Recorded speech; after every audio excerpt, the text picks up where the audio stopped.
Tapu mo ena awhiwhio, king Tupou ono mo kuini na nasi pau. Tapu mo pilinis kalau ni, Tupou toa ulu kalala, e mo tahini princess kalau ni, snai te kala Tuku'aho. Tapu mo tumutumu e kainga Tonga i Australia, tahini princesi Angelika Lātūfuipeka Tuku'aho, o kumea mai he ahoni. Pea tapu mo kuini Māori, ngā waihono i te pō, kau maa fokia kau maa whakataha ko ia oi hoa ko eni. Kai talangata ia te o whai ki tu umamao. Kai ata mo e motu otuani. Ke kau mai mo tataki ko ia e tau polokalama o e houani. I'd just like to start by giving all praise and glory to Almighty God and acknowledging his presence in our midst today. And all of us who are joined on this meeting today to discuss the Moananui and the custodianship of our oceans, and in particular with a focus on whales. It's a pleasure to join you this morning. I'll pass it over now to Melino Maka, who I understand will be facilitating this morning's meeting. Malo Alpito. Thank you, Lave, for leading us today, and I would like to acknowledge Her Royal Highness, Princess Angelika Lātūfuipeka Tuku'aho, for making herself available for this important meeting as far as Huelo Matamoana Trust concerned, and Your Royal Highness Manuela Maile. As the chair of Huelo Matamoana, it is my honor to open this talanoa today, and we gather with gratitude to your time and pride at your recent academic achievement, which resonate so powerfully with the work that we are about to present. The journey of Mafai or Tofua'a, one of the collective strengths. I want to emphasize that Huelo Matamoana continue to expand its Maka. We warmly welcome the new members who share our dedication to protect our moana and our ancestors. This is a shared voyage, and there is more room for all of us to honor the vision. To that end, I'm proud to formally state that Huelo Matamoana remains committed to ensure that the legislation is both politically astute and deeply respect our cultural protocols at every step. Thank you all for having your time to have this meeting, and I look forward to what we're going to work on towards the future. Aloha pita. Thank you, Your Royal Highness. And of course, driving the strategic and legislative framework we have discussed today, I will now pass on the floor to Dr. Mere Takoko to formally walk Your Royal Highness through this updated Pai or Tofua'a Climate Bill 2026 to Awhatu. Your Royal Highness, thank you for granting us this honour once again to join us as we fashion the very important work around legal personhood for whales. I want to firstly acknowledge the visionary legacy of your ancestor, His late Majesty King Tupou IV, whose foresight in establishing the Tongan Whale Sanctuary has laid the foundation for the work we do today to protect the Tofua'a. Also pay my deepest respect to His late Majesty King Tuheitia, Hotatau Te Whirowhiro the Seventh, whose official endorsement of this work to achieve legal personhood for Tofua'a continues to guide our mission. Through his appointment of our chair, Rahui Papa, who he endorsed as my key advisor, now stands as the principal spokesperson for the current Māori Queen. So we honour that legacy, and also the fact that our work received the official sanction of the late Māori King's office, and with that, the sacred mandate that we are privileged to carry forward. Your Royal Highness, today I'll give you an overview of some of the streamlined changes, because post UNOC 3, there has been a lot of changes globally, and we wanted to make sure that the legislation is aligned with some of the big developments undertaken by the Kingdom since UNOC.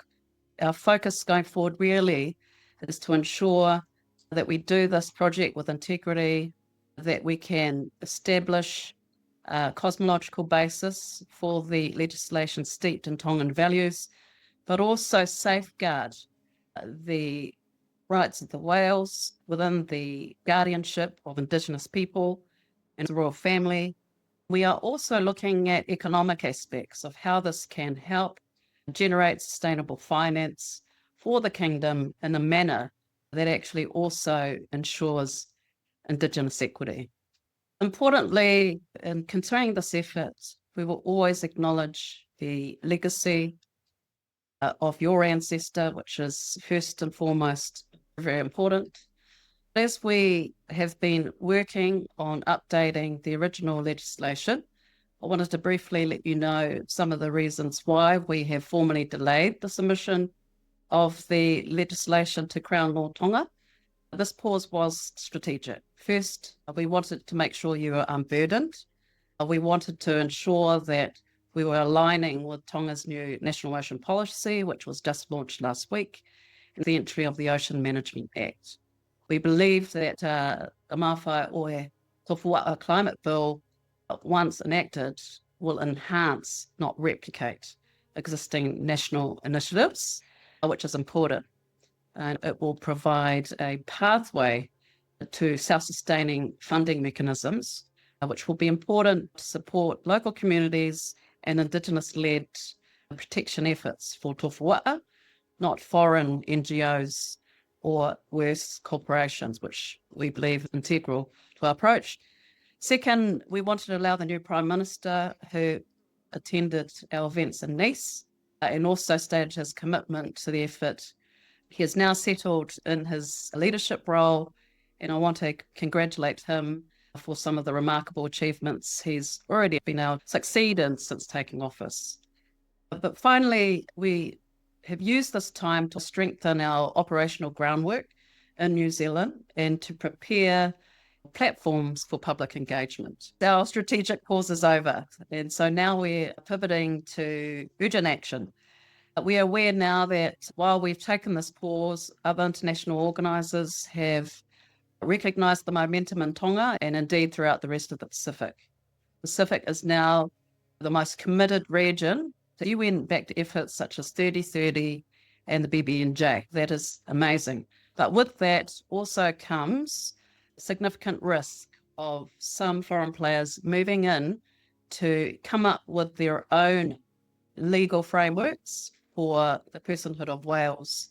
We believe that without proper attention to this, there are some risks, namely to ensuring Indigenous equity is maintained and to future-proof the kingdom's control of blue natural capital. We are aware of larger commercial forces at play, but believe that with the legal framework that's been established, we can preempt these efforts to ensure that the Kingdom of Tonga's interests are protected going into the future.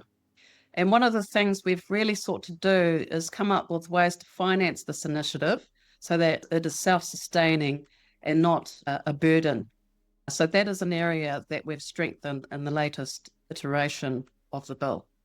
While there are other updates, which I will be happy to provide documented briefings for you to read in your own leisure, I do want to bring your attention to the strategic importance of Tonga moving as efficiently as it can on this initiative. We know that Tonga's poised to be the world's first nation to implement legal personhood, although there are other countries now also identifying this as a policy priority, including in New Zealand and in Tahiti. Granting legal personhood will give enforceable rights under Tongan law to protect the whale, but also ensure that there are governance mechanisms in place which enable Indigenous guardianship, and that the fiduciary bodies that we propose to be established are grounded in Tongan values with involvement from the nobles and the best of scientific and economic expertise that is available. That is an area that we've been aware of.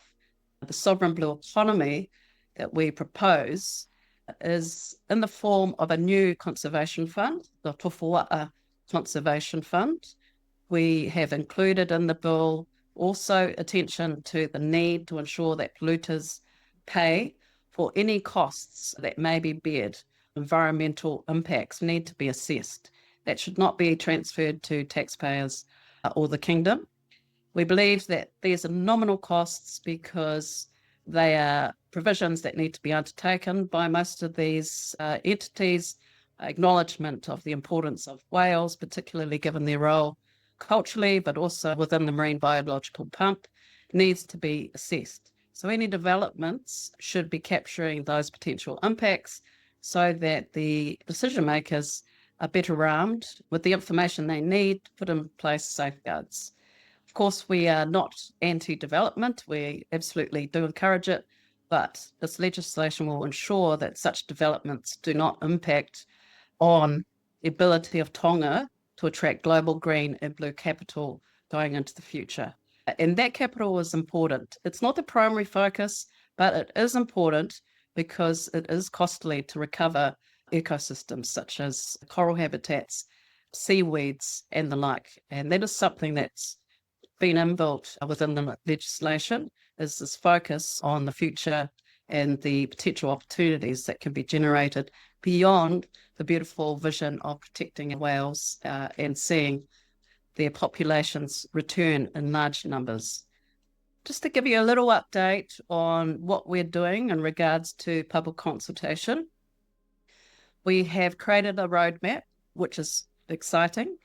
Firstly, we really need to ensure that the community is with us and that we are able to provide a period of time for them to feed back on the draft provisions. We are proposing that an exposure bill be sent. We are utilising an initiative it's already underway called the Ave Moana Voyage. Ave means tentacle in the Tahitian language and refers to all the sea roads. Our 75-foot science vessel, the SV Resilience, is currently en route to Tahiti, where she will undertake public engagement work and expected in Tonga in August. So that's hugely exciting. It's a way that we can really get hands-on engagement from local communities. The Waka has also got capacity to undertake scientific data collections, including eDNA, environmental DNA, which is a powerful scientific tool which can help us assess what is happening to our oceans. She can also do other things like measure phytoplanktons. She can record what's happening beneath the waves. And we have an ability to also send hydrophones down to monitor whales or locate whales as she travels through these various Ave. We think this is going to be a really great way to get people excited about this concept and in a way that leads with culture, not the law. Our new campaign has somewhat changed, and you will note the inclusion of the word climate in the new act. We felt that's important because we didn't want to stifle people's focus solely on legal personhood, which can become highly technical. It is important, but at the end of the day, what we really want to put in front of people's minds is the memory and understanding of whales as a tipuna or our ancestors and their important role in mitigating the impacts of climate change. Moananui Sanctuary Trust overall has a goal to recover 1 million whales to the Pacific, which is a long-term plan with a 50-year horizon. We believe legal personhood could provide a first step toward such efforts. We have other initiatives underway, but we can discuss that another time. Importantly, I just want to draw your attention to our June 3rd milestone. We will be in Tahiti. At that point, I'll be speaking at the Welcome of the Whales ceremony happening on the southern end of that island. And we intend to release the public exposure bill and ask for community feedback. At the same time, the Tahitian version, although it's in English, will be released. We have a member of the assembly there who has agreed to push this forward. And I have personally already briefed members of the Speaker's Office who has been watching this for some time now. Just quickly, I wanted to emphasise our online platform, which will be available via our website. It's currently under reconstruction. So we aim to go live during the 3rd. And what this will do is allow members of Parliament to track regularly what the community is saying and the overall response. But we received almost 500,000 signatures to support this call for legal personhood. So we're very confident that regionally and globally, this is a campaign that's captured everyone's attention. We would love to hear from you, Your Highness, about your thoughts on this. Like your ancestor, a royal decree is one way that we can do this, but also the formal submission process. That is all from me at this point, Your Highness. I want to thank you for your time, your scholarship, and your dedication to the ocean and climate change issues. We believe you're the right leader to help bring awareness about this project. Before I sign off, I do want to acknowledge individuals from Moananui Sanctuary. We have on the line Linda Berkison and our key lawyer for this, Michelle Bender's also on the call. Thank you very much. Ngā mihi ki a koe.